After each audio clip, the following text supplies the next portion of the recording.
बोलो बोलो शंकर भगवान की।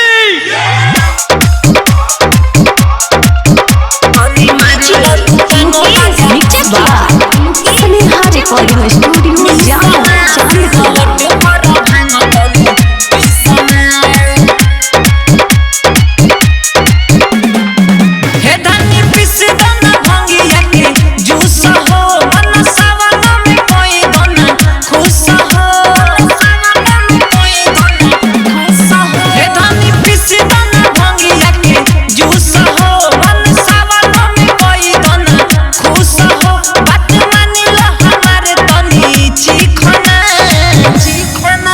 तनी मारे द दुकान गाजा मिसना सिलवट पर भांग तनी पिसना।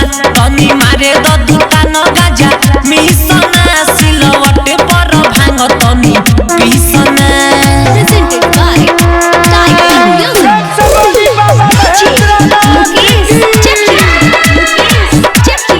Presented by Sneha Music. जोहिया से चढ़ल बावे गौरा सवन हो, भंगिया के बिना हमर लागता ना मन हो, लागता ना मन हो।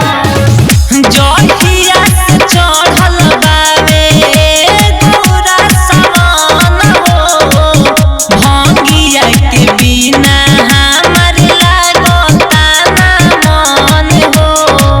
सबे बोले बम बोलता, किनके लाइल बानी भांग तुहू घिसना सिलवटी पर भांग तनी पिसना। हम मारिली दुकान गाजा मिसना सिलवटी पर भांग तनी पिसना।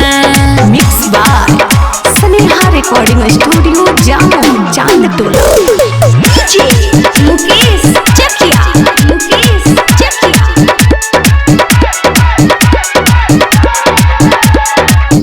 गोलू श्रीवास्तव देव ले चिलम बा, रीत से बलम्मा साथ लगावत दम बा,